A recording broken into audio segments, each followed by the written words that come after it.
Good morning student. Education study circle में आपका स्वागत है। तो स्टूडेंट आज हम लोग एक नया चैप्टर स्टार्ट करेंगे जिसका नाम है लाइट, हिंदी में प्रकाश कहते हैं। उसको देखेंगे और उसके एकदम मूल बातों को मतलब कि बेसिक से हम लोग स्टार्ट करेंगे और बेसिक से जानकारी प्राप्त करेंगे। लेकिन स्टार्ट करने से पहले जिन्होंने अभी तक चैनल को सब्सक्राइब नहीं किया है तो प्लीज सब्सक्राइब करें। चलते देखते हैं प्रकाश है क्या। दोस्तों देखिए, प्रकाश जैसा कि आप जान रहे हैं प्रकाश है क्या। अगर हम बात करें प्रकाश के बारे में तो प्रकाश है क्या, जैसे कि इंग्लिश में इसको लाइट कहते हैं, आपका चैप्टर है ये। तो सबसे पहले हम प्रकाश के बारे में जानते हैं, प्रकाश किसे कहते हैं। दोस्तों देखिए, जैसे कि आपके घरों में आपने देखा होगा कि बल्ब लगे होते हैं, सीफियल लगे होते हैं, और जैसे ही आप स्विच ऑन करते हैं तो आपकी लाइट जल जाती है। अगर आप कभी अंधेरे में, देखिए अंधेरा अगर कभी हो गया तो अगर आपके पास जैसे मोबाइल है, मोबाइल में भी टॉर्च होता है, आप जैसे ही टॉर्च जलाते हैं तो वस्तुएं हमको क्या दिखाई देती हैं। जैसे कि अगर आप अंधेरे में हैं, जैसे ही आपने टॉर्च जलाया तो वस्तुएं आपको क्या करने लगी, दिखाई देने लगी।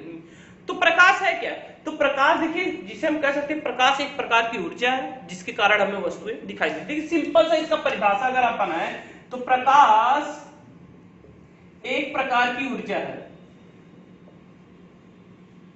एक प्रकार की क्या है, ऊर्जा है, जिससे वस्तुएं हमें क्या करती हैं, वस्तुएं हमें दिखाई देती हैं।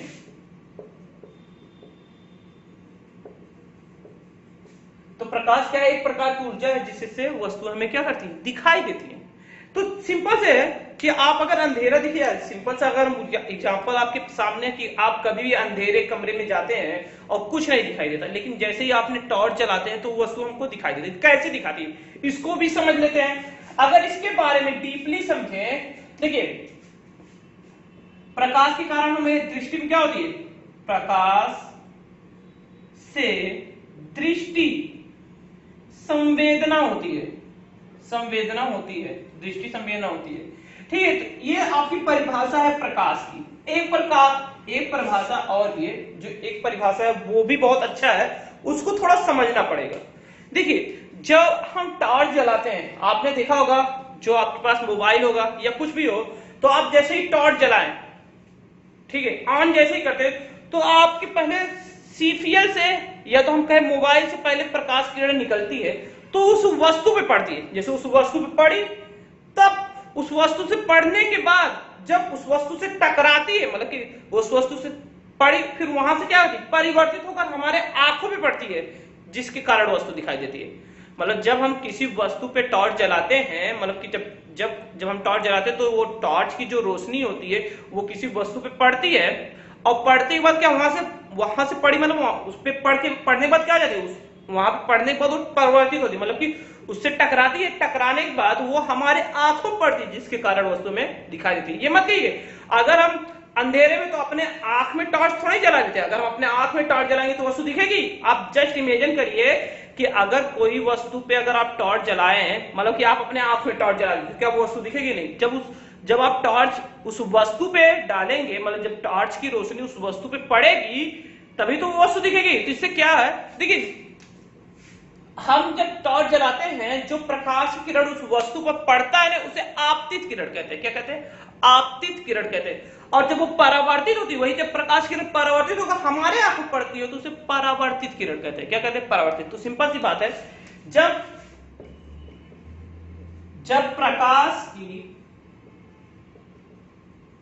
प्रकाश की आपतित किरण किसी वस्तु पर पड़ती है, ठीक है, जब प्रकाश की आपतित किरण वस्तु पर पड़ती है, परावर्तित होकर हमारे आंखों में पड़ती है, आंखों में पड़ती है, तो वस्तुएं में क्या होती है, तो वस्तुएं हमें दिखाई देती है। इसे हम क्या कहते हैं, इसे हम प्रकाश कहते हैं। इस घटना को हम क्या कहते हैं, इस घटना को प्रकाश कहते हैं। घटना को प्रकाश कहते हैं। बहुत ही सिंपल है, आपको समझ में आ रहा होगा। ठीक है, प्रकाश कहते हैं, देखिए प्रकाश का अगर हम बात करें तरंग दैर्घ्य, तो प्रकाश का जो तरंग दैर्घ्य होता है, प्रकाश का होता है कितना आपका, मतलब कि 3800 से 78, मतलब कि अगर हम कहें 79, मतलब कि 38 ले लेते हैं बहुत जगह, यहां तक एंगस्ट्रॉम होता है, इसके बीच में होता है। ठीक है, और निर्वात में इसकी चाल कितनी होती है, 3 × 10⁸ मीटर पर सेकेंड होती है। ठीक है, और वस्तुओं में कम होती है, और वस्तुओं में क्या होती है, कम होती है। ठीक है, और कोई वस्तु होता है तो उसमें कम। निर्वात मतलब क्या होता है, निर्वात शब्द मतलब जहां पे हवा उपस्थिति ना हो, जहां पे वायु उपस्थिति ना हो, तो उस शब्द को हम क्या कहते हैं, निर्वात कहते हैं। ठीक है, तो 38, बहुत जगह 38 दिया रहता है, 37 दिया रहता है, ये चेंज होता रहता है, लेकिन 7800 के बीच में होता है। ठीक है, चले आगे, इसको आप नोट कर लीजिए।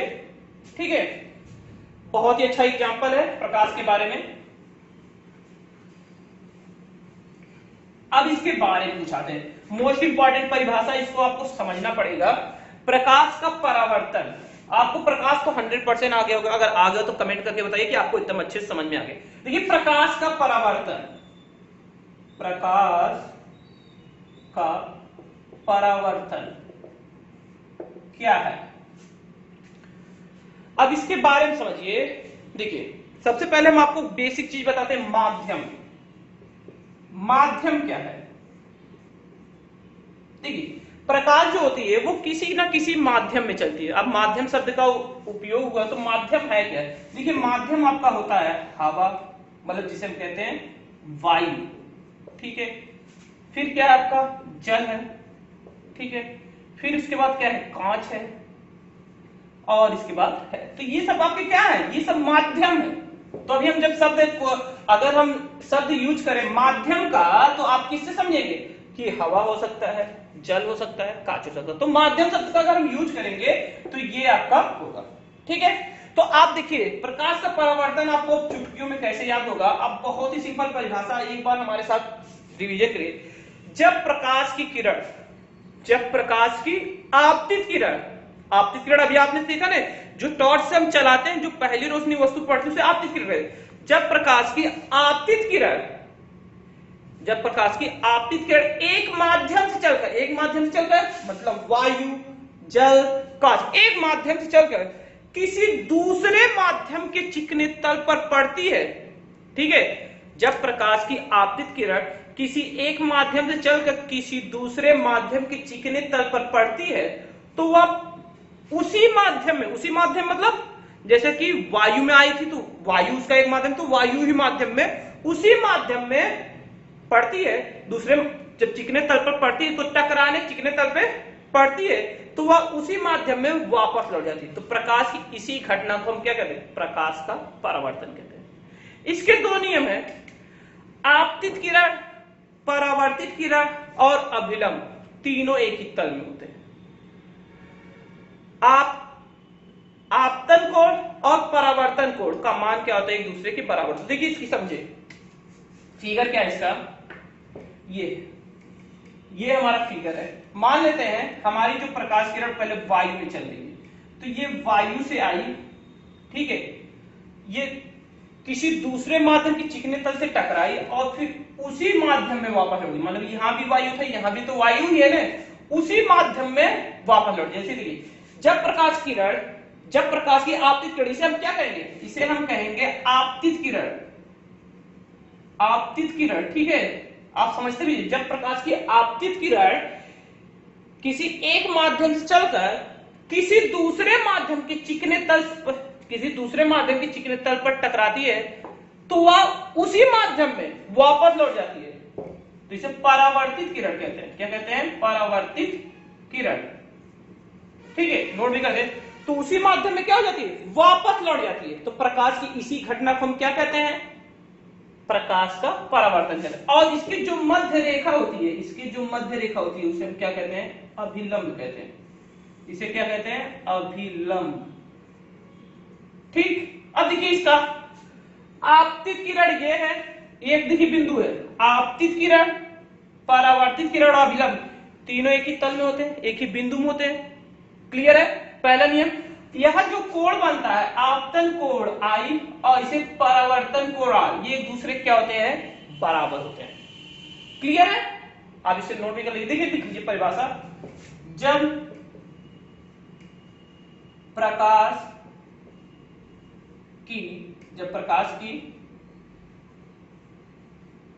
आपतित किरण,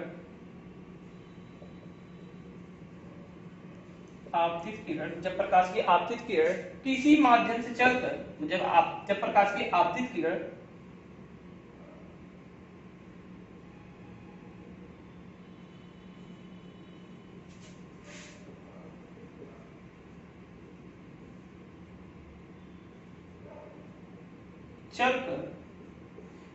की आपतित किरण किसी मार्ग में चलकर किसी दूसरे, जब प्रकाश की आपतित किरण किसी एक माध्यम से चलकर किसी दूसरे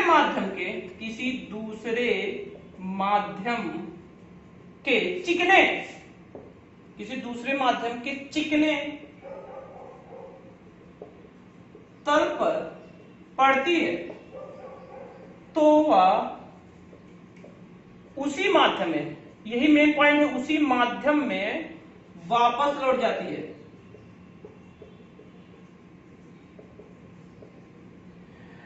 प्रकाश की इस घटना को हम क्या कहते हैं? प्रकाश की इस घटना को ही हम क्या कहते हैं? प्रकाश का प्रवर्तन कहते हैं। प्रकाश का परावर्तन कहते हैं। ठीक है, बहुत ही सिंपल है। समझ में? जब प्रकाश की किरण किसी एक माध्यम से चल किसी दूसरे माध्यम के चिकने तल पर पड़ती है तो उसी माध्यम में वापस लौट जाती है, तो प्रकाश, इसी घटना को हम प्रकाश का परावर्तन कहते हैं। बहुत ही सिंपल परिभाषा है, आप समझ रहे हैं? ठीक है, अब देखिए इसके दो नियम हैं। पहला है आपतित किरण, ठीक है, परावर्तित किरण, आपतित किरण, परावर्तित किरण और अभिलंब तीनों एक ही तल में होते हैं, तीनों एक ही बिंदु में होते हैं। ठीक है, पहला नियम होगा। दूसरा क्या नियम है? आपतन कोण, इसे कहते हैं, देखिए आपतित को आपतन कोण कहते हैं, आपतन कोण आई, ठीक है, और परावर्तन कोण आर, इसे ऐसे प्रदर्शित करेंगे। देखिए कोण को सिंबल ऐसे प्रदर्शित किया जाए, ये ऐसे पाई खींच के ऐसे कर देंगे, आर एक दूसरे के बराबर होते हैं, दूसरे के बराबर होते हैं। बहुत ही बढ़िया चैप्टर, इससे बहुत ही ज्यादा। देखिए जैसे कि इसको हम ऐसे लिख सकते हैं, आई बराबर आर, ठीक है, ये होता है। तो आपको एक एक पॉइंट क्लियर हो रहा है, तो नोट डाउन करते रहिए। देखिए यहाँ पे आपको प्रकाश का परावर्तन भी अच्छे समझ में आ गया होगा। ठीक है, आगे चले, नोट कर लीजिए, इसको रिमूव कर दे रहे हैं, फिगर भी बना लीजिएगा, फिगर भी आपको फिगर से भी बहुत अच्छे समझ में आ जाएगा। अब आगे चलते हैं, ये आपको फिगर समझ में आ गया होगा। देखिए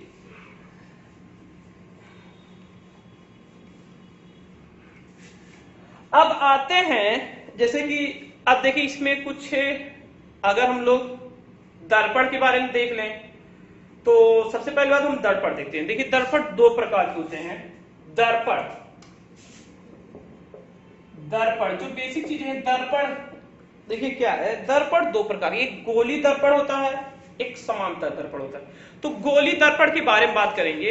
देखिए गोली दर्पण क्या होता है?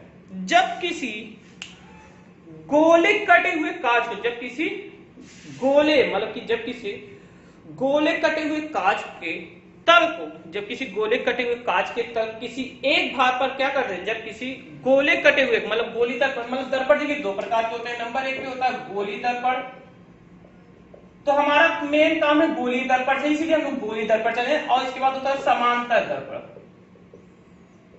दर्पण ठीक है, इसके भी बारे में हम लोग चर्चा करेंगे, लेकिन उतना इंपॉर्टेंट नहीं जितना गोली दर्पण। ठीक, गोली दर्पण है क्या, समांतर दर्पण की परिभाषा वो आप वैसे ही बता सकते हैं। जब किसी गोले कटे हुए कांच पर किसी गोले कटे हुए कांच के एक पृष्ठ पर कलाई मतलब किसी एक पृष्ठ पर लाल ऑक्साइड की कलाई कर देते हैं, लाल ऑक्साइड या पारे की कलाई कर दी जाती है। कलाई मतलब होता है कि जैसे कि आप दर्पण देखे होंगे, जब आप अपना फेस देखते हैं मिरर में, तो आप मिरर को ऐसे देखते हैं और जो उसका पीछा वाला भाग होता है वो कलाई होता है, लाल ऑक्साइड की होती है या पारे की क्या होती है, कलाई होती है। तब इसके बाद आपको क्या करता है, आपका अपना चेहरा दिखता है। तो वही क्या है, दर्पण क्या है, तो गोली दर्पण। किसी गोले कटे हुए भाग के किसी एक पृष्ठ पर लाल ऑक्साइड या पारे की कलाई कर दी जाती है, तो उसे हम क्या कहते हैं, गोली दर्पण कहते हैं। ठीक है, तो ये दो प्रकार होते हैं गोली दर्पण का। किसी गोले के कटे हुए भाग पर, किसी गोले के कटे हुए भाग के किसी एक पृष्ठ पर, भाई दोनों पृष्ठ पर कर देंगे तो चेहरा कहां नहीं, किसी एक पृष्ठ पर हम क्या कर देते हैं, लाल ऑक्साइड या पारे की कलाई, ठीक है, कलाई शब्द का यूज करते हैं, मतलब जो पेंटिंग होती है उसे कलाई कर देते हैं, तो इसे हम लोग क्या कहते हैं, तो इसे हम गोली दर्पण कहते हैं, गोली दर्पण कहते हैं। ठीक है, ये दो प्रकार के होते हैं, ये दो प्रकार के होते हैं। नंबर एक पे होता है अवतल दर्पण, दूसरा है आपका उत्तल दर्पण। ठीक है, अब अवतल उत्तल दर्पण के बारे में समझिए कि अवतल दर्पण क्या है, उत्तल दर्पण क्या है। फिगर के साथ समझेंगे, अच्छे समझ में आ जाएगा। देखिए, अब इसकी बेसिक बात अगर हम आपको बताएं तो बेसिक बात ये है आपकी, पहले हम लोग अवतल दर्पण के बारे में फिगर्स को देख के समझेंगे। अवतल दर्पण, ठीक है। देखिए अवतल दर्पण का क्या होता है, देखिए हम अगर गोले कटे हुए भाग बताएं तो अवतल दर्पण आपका ये है,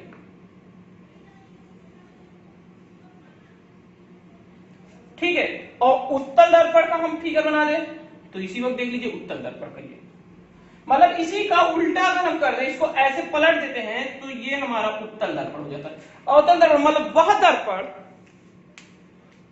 दर्पण जिसका परावर्तन देखिए एक हम शब्द यूज करेंगे, परावर्तन मतलब जिस पर हम अपना प्रतिबिंब देख लेते हैं, मतलब शीशे में आप जिस साइड आप प्रतिबिंब देखते हैं वो परावर्तक पृष्ठ होता है। ठीक है, परावर्तक कहते हैं पृष्ठ, ठीक है, जहां पे परावर्तक पृष्ठ मतलब वह दर्पण जिसके उभरे हुए भाग पर कलाई की जाती है, उभरे हुए भाग पर, ये उभरा हुआ भाग है, जिसके उभरे हुए भाग पर कलाई की जाती है और दबा हुआ भाग परावर्तक पृष्ठ होता है। ठीक है, तो इस प्रकार के दर्पण को हम अवतल दर्पण, सिंपल सा परिभाषा बता रहे, बहुत ही अच्छी है क्योंकि शब्द भी याद होगा जिससे आपको समझ, मतलब वह दर्पण जिसके उभरे हुए भाग पे कलाई की जाती है, उभरे हुए भाग पे क्या करते हैं हम, लाल ऑक्साइड की कलाई की जाती है, और जिसका दबा हुआ भाग क्या होता है, आपका दबा हुआ भाग क्या होता है, परावर्तक पृष्ठ होता है, जिससे परावर्तन होता है, परावर्तन पृष्ठ होता है, तो उसे हम क्या कहते हैं, अवतल दर्पण कहते हैं। अब यहाँ पे देखिए, मतलब वह दर्पण जिसके दबे हुए भाग पे क्या होती है, दबे हुए भाग पे कलाई की जाती है, दबे हुए भाग पे कलाई की जाती है, और उभरा हुआ भाग क्या होता है, परावर्तन पृष्ठ होता है। तो इस प्रकार के पृष्ठ को, इस प्रकार के दर्पण को हम क्या कहते हैं, उत्तल दर्पण कहते हैं। समझ में आया? ठीक, चलते लिख लेते हैं। वह गोली दर्पण जिसके उभरे हुए भाग पर कलाई की जाती है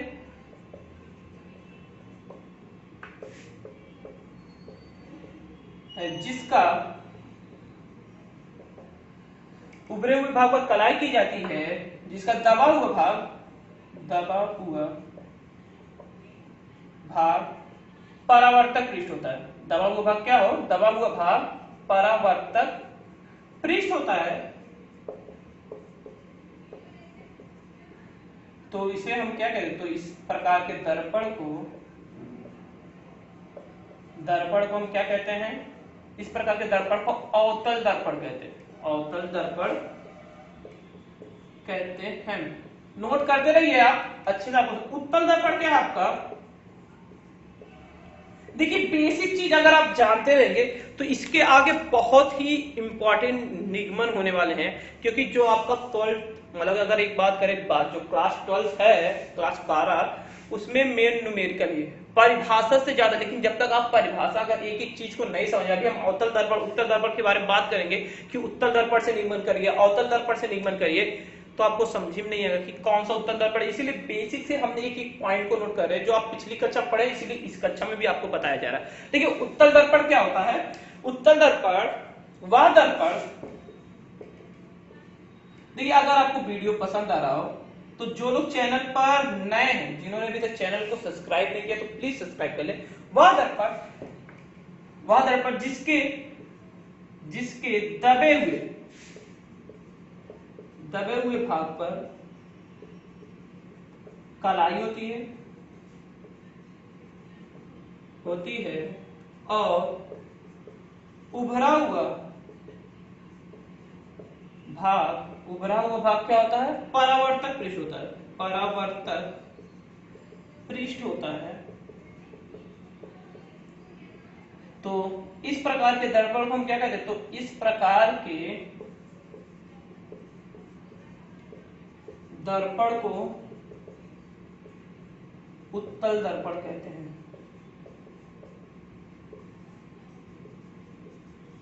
ठीक है, सिंपल है, नोट कर लीजिए। तो रिमूव कर दिया जा रहा है। अब इसकी बेसिक चीजें बातें समझ लेते हैं, बेसिक्स। ठीक है, रिमूव कर दे, आप नोट कर लीजिए। तो आपको समझ में आ रहा होगा उत्तल दर्पण क्या है, अवतल दर्पण क्या है। अब इसकी कुछ परिभाषाएं हैं, जैसे कि हम एक एक पॉइंट को समझते जाएंगे, जिससे ये आज जो बेसिक क्लास है एकदम प्रकाश का। नंबर 1 पे आता है, पहला है, हम देखेंगे ध्रुव। ठीक है, दूसरे नंबर पे हम लोग देखेंगे, पहला नंबर पे ध्रुव हो गया, वक्रता केंद्र। ठीक है, तीसरे नंबर पे हम लोग देखेंगे वक्रता त्रिज्या, बहुत ही सिंपल से बताएंगे। चौथे नंबर पे हम लोग देखेंगे मुख्य अक्ष। ये ध्यान में रखिएगा, ये बहुत ही इंपॉर्टेंट शब्द है, मुख्य अक्ष। ठीक है, इसको बार में। और पांचवें नंबर पे देखेंगे मुख्य फोकस। तो मुख्य फोकस। ठीक है, ये 5 पॉइंट है। देखिए, परावर्तक तल, ये है आपका परावर्तक तल। एक हम बना दे रहे हैं, या तो ये देखिए दोनों, ये आपका कौन सा उत्तल है, ये आपका अवतल है। ठीक है, अवतल उत्तल, उत्तल है अवतल है। देखिए, मतलब किसी गोली पृष्ठ के परावर्तक तल के मध्य बिंदु को ही हम क्या कहते हैं? ध्रुव कहते हैं। मध्य बिंदु को ही क्या कहते हैं? ध्रुव कहते हैं। जो ये आपका मध्य बिंदु होता है, इसे हम क्या कहते हैं? ध्रुव कहते हैं। तो देखिए सिंपल, किसी गोली दर्पण के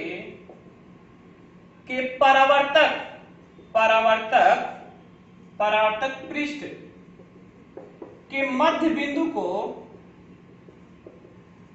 परावर्तक पृष्ठ के मध्य बिंदु को ही हम क्या कहते हैं? मध्य बिंदु को ध्रुव कहते हैं। क्या कहते हैं?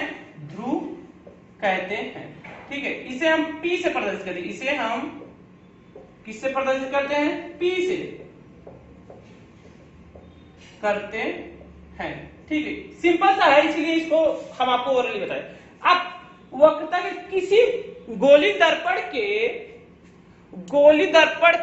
मतलब किसी गोले के कटे हुए भाग के केंद्र, गोली दर्पण के किसी गोले के कटे हुए भाग के केंद्र को ही उस गोली दर्पण के केंद्र को ये वक्रता केंद्र कहते हैं, मतलब उस केंद्र को ही हम क्या कहते हैं, मतलब देखेंगे इसका कहीं ना कहीं केंद्र होगा। अगर हम इसकी बात करें जो ये है तो इसका कहीं ना कहीं केंद्र होगा, आप देखेंगे तो इसका कहीं ना कहीं केंद्र होगा। जब ये अगर आप इसको अगर आप एकदम गोला बनाएंगे तो इसका कहीं केंद्र, तो वही जो केंद्र होता है वही क्या होता है, वक्रता केंद्र कहते हैं। क्या कहते हैं, वक्रता केंद्र कहा गया है।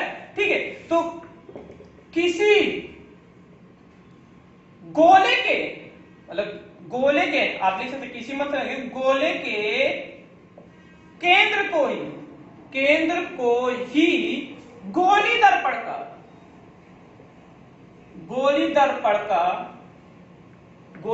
का वक्रता केंद्र कहलाता है। बहुत ही सिंपल बात, वक्रता केंद्र कहलाता है। ठीक है, इसे हम लोग सी से प्रदर्शित करते हैं। ज्यादा करके क्या होता है, मतलब कि जो इसका केंद्र होता है इसे सी से प्रदर्शित करते हैं, इसे सी से प्रदर्शित किया जाता है। ठीक है, सिंपल है। वक्रता त्रिज्या, गोले की त्रिज्या को गोली दर्पण की हम क्या कहते हैं, वक्रता त्रिज्या। गोले की त्रिज्या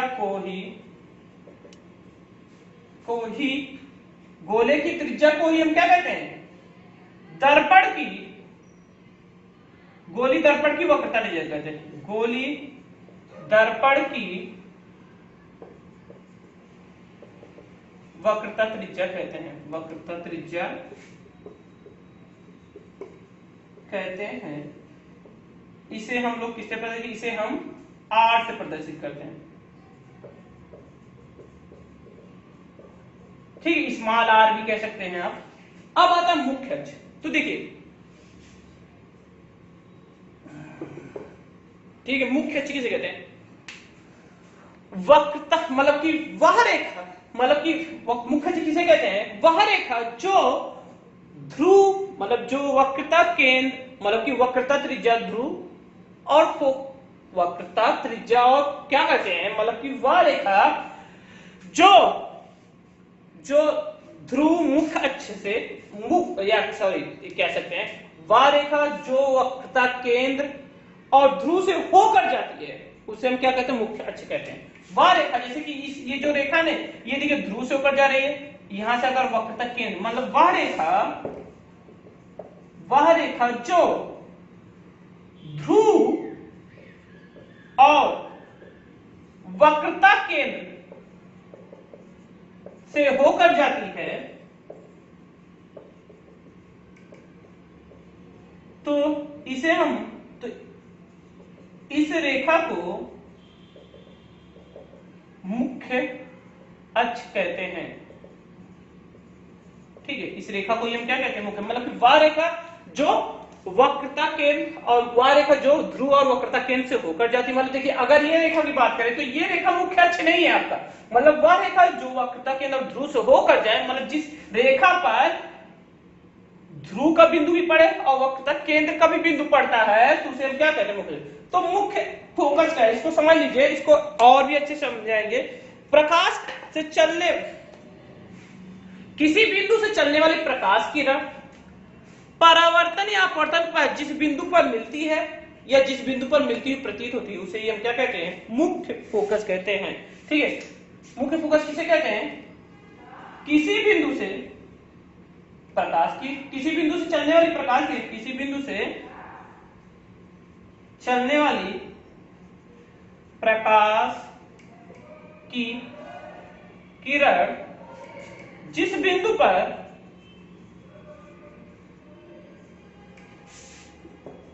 मिलती है या मिलती हुई प्रतीत होती है,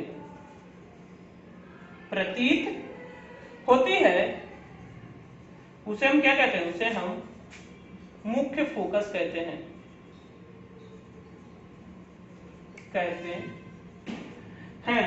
इसे हम लोग किसे प्रदर्शित करते हैं, इसे हम एक्स से प्रदर्शित करते हैं। ठीक है, तो ये नॉर्मली जो परिभाषा इसको नोट कर लीजिए, उसके अगले वीडियो में हम देखिए यहां तक अगर आपको कोई भी प्रॉब्लम, हम तो जान रहे एक एक पॉइंट आपको समझ में आया अच्छे से, अगर यहाँ पे कोई भी प्रॉब्लम आए तो कमेंट करिए, उस कमेंट को हम अच्छे से देखेंगे और जरूर बताएंगे कि आपको ध्रुव वक्रता के, ऐसा नहीं कोई भी चीज सब समझ में आए, मतलब मुख्य फोकस क्या, किसी बिंदु से चलने वाली प्रकाश किरण परावर्तन के पश्चात जिस बिंदु पर मिलती हुई प्रतीत होती है, परावर्तन के पश्चात चलने वाली प्रकाश किरण जिस बिंदु पर मिलती, परावर्तन के पश्चात, देखिए परावर्तन नहीं लिखे हैं यहाँ पे, लिख दीजिएगा, परावर्तन के पश्चात जिस बिंदु पर मिलती हुई प्रतीत होती है, वह बिंदु क्या कहलाती है, मुख्य फोकस कहलाती है। तो ये एकदम सीरियल वाई है, जिससे आप ये देखिए क्या है कि ये बेसिक चीजें हैं, बेसिक चीजें आपको आना चाहिए, अगर जब तक बेसिक चीजें नहीं आपका स्ट्रॉन्ग होगा तो ये प्रकाश चैप्टर समझ में नहीं है। तो आप इसको देखिए, एक दो बार देखेंगे वीडियो तो आपको और अच्छे समझ में आ जाएगा एक एक पॉइंट। अगर कहीं पे कोई परेशानी है तो कमेंट करके जरूर बताइएगा। नेक्स्ट वीडियो में इसकी जो नेक्स्ट पार्ट होगी, जो बेसिक चीजें होंगी, उसके आगे हम लोग चलेंगे और धीरे धीरे क्या करेंगे, इसके पूरे चैप्टर को कवर कर लेंगे। तो नमस्कार दोस्तों, वीडियो पसंद है तो अपने दोस्तों में जरूर शेयर करिए और लाइक और कमेंट करके बताइए कि ये वीडियो कैसा लगा। और जो लोग चैनल पे नए, जिन्होंने अभी तक चैनल सब्सक्राइब नहीं किया तो प्लीज सब्सक्राइब करें।